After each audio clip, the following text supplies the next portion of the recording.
Hello traders. So today we are analyzing Nifty 50 on 23rd of जुलाई।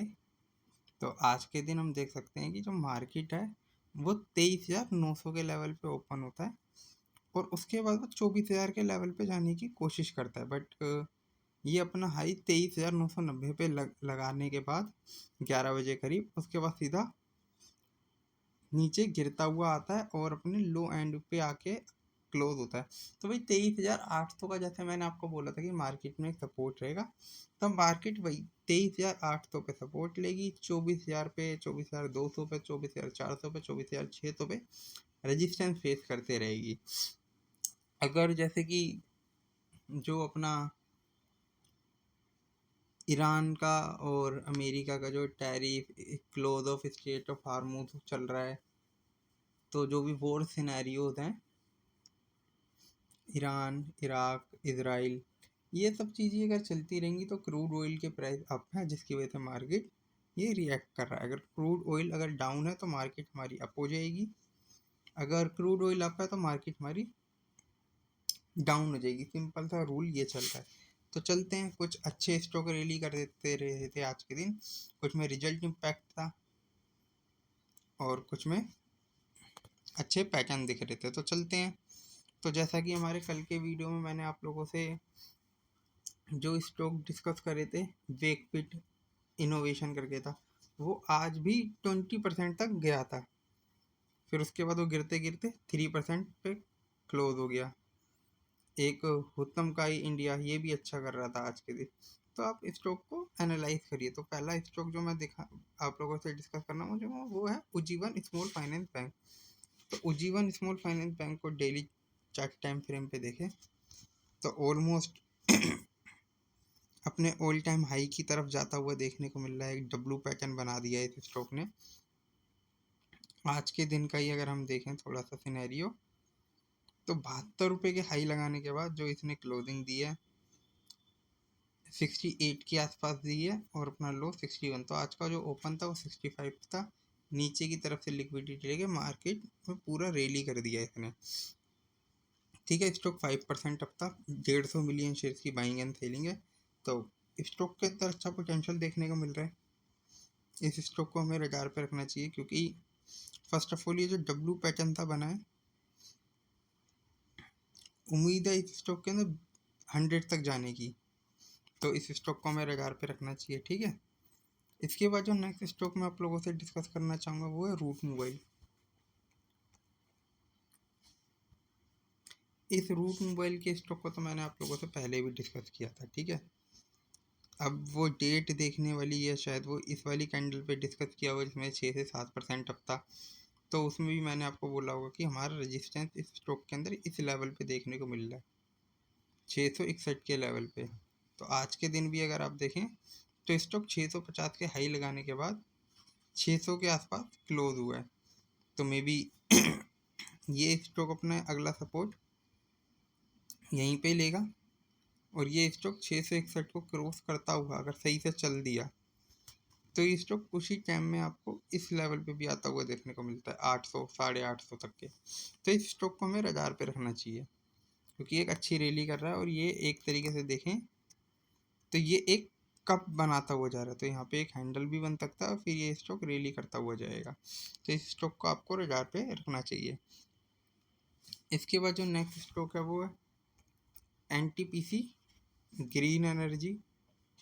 तो NTPC green energy को अगर हम देखें तो ये स्टॉक 120 से गिरते गिरते अभी ये हाल फिलहाल के अंदर समवेयर ये आपको 91 तक आ गया था और आज के दिन इसने 6 से 7% की रैली दे दी है 107 मिलियन शेयर की बाइंग एंड सेलिंग के साथ।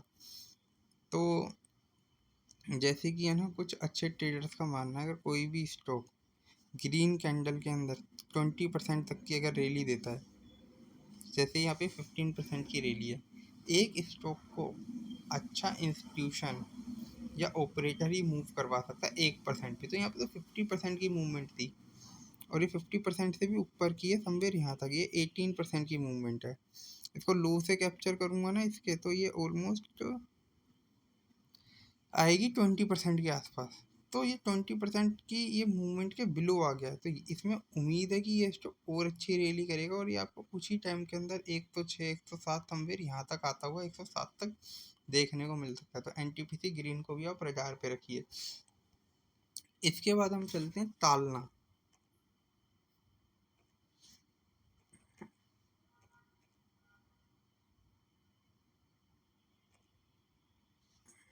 तो ये तालना प्लेटफॉर्म को देखें तो ये स्टॉक भी 10% की अपसाइड दिखा चुका था और ये स्टॉक के अंदर है ना, उम्मीद है कि ये स्टॉक कुछ ही टाइम में आपको इस लेवल पे देखने को मिले 750 के लेवल पे। ठीक है, इस स्टॉक का में ये लेवल आ सकते हैं। स्टॉक धीरे धीरे चल रहा है ऊपर की साइड पे, तो ये एक 2 कप पैटर्न बनते हुए देखने को मिलेंगे आपको, 1 और 2। अब इसको चलते हैं हम आज की कैंडल को देखते हैं। स्टॉक के अंदर ऊपर के लेवल पे थोड़ी सी सेलिंग आई है, 656 के हाई लगाने के बाद 618 पे क्लोजिंग हुई है। उम्मीद है कि ये स्टॉक और अच्छी रैली कर देगा धीरे धीरे। समवेयर यहाँ पे रेजिस्टेंस फेस करता है, ये रेजिस्टेंस को ब्रेक करता है तो ये 600 तो ये 766 के लेवल आसानी से आते हुए देखने को मिल सकते हैं। इसके बाद जो नेक्स्ट स्टॉक मैं आप लोगों से डिस्कस करना चाहूँगा वो है टिप्स म्यूज़िक। ये मैंने टिप्स म्यूज़िक आपसे कल परसों भी डिस्कस किया था। अभी स्टॉक के अंदर मैं आपको पूरा सिनेरियो बताता हूँ, ठीक है। ये स्टॉक है ना, अभी कल के दिन अच्छी खासी गिरावट दे गया था 12 साढ़े 12% की, बट अगर आप देखें तो आज उसमें यहाँ पे 2 मिलियन शेयर्स की डाउन करे और आज के दिन 10 मिलियन शेयर्स के वॉल्यूम के साथ बाइंग आई है। तो अगर देखें तो इसी कैंडल का जो हाई है 771, यहाँ से 717 से गिरावट हुई है और यहाँ पे हाई भी 717 तक का लगा है। तो ये देखें तो उसी लेवल से बाइंग आना स्टार्ट हुई है। उम्मीद है कि ये यहाँ पे रेजिस्टेंस जो है, जैसे इसका रिजल्ट अच्छा आता है कुछ भी है, ये स्टॉक हमें 800 के लेवल पे जाता हुआ देखने को मिल सकता है। तो इस स्टॉक को हमें रडार पे रखना चाहिए। आज के दिन भी स्टॉक अच्छा कर रहा था, अगर मैं देखूं तो ये स्टॉक अच्छा कर रहा था, 8 से 9% की तेज़ी थी। ऑलमोस्ट 717 के हाई लगाने के बाद 676 पे क्लोजिंग दी है। मतलब ऊपर के लेवल से भी अगर मैं देखूं तो ऑलमोस्ट 3 से 4% ये डाउन आ चुका है। तो स्टॉक मतलब 13% तक के हाई लगा दिया था, तो इस स्टॉक को भी रडार पे रखना चाहिए। इसके बाद एक स्टॉक ऐसा था जो कि अपर सर्किट के आसपास ही क्लोज हुआ है,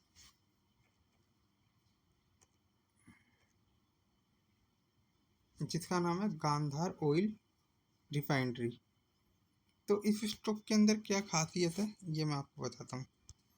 ये स्टॉक आज 20% अपसाइड पे क्लोज हुआ है और उम्मीद सी लग रही है कि ये अपने हाई के लिए जा सकता है, जो समवेयर यहाँ पे हैं 340 के लेवल पे।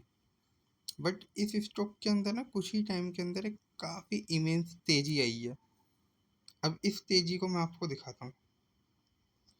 सिर्फ इस जुलाई के सेशन के अंदर स्टॉक 57% अप है। तो उम्मीद है कि ये स्टॉक थोड़ा सा प्रॉफिट बुकिंग आ सकती है, बट हाँ ये स्टॉक और भी अच्छा कर सकता है, तो इसीलिए आप इसको रडार पे रखें।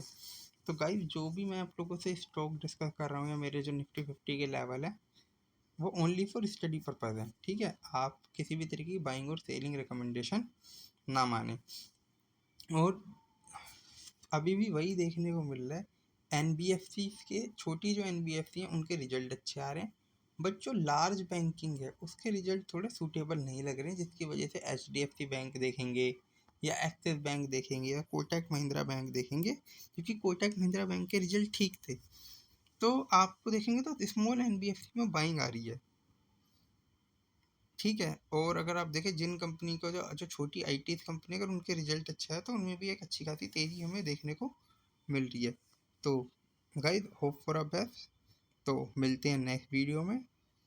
आपको अगर पर्टिकुलर किसी स्टॉक की एनालाइज चाहते हो या किसी स्टॉक को चाहते हो कि मैं डिस्कस करूं, अपना पॉइंट ऑफ व्यू देना चाहो, आप मुझे कमेंट बॉक्स में कमेंट कर सकते हैं। मेरे चैनल को लाइक सब्सक्राइब करें। Thank you.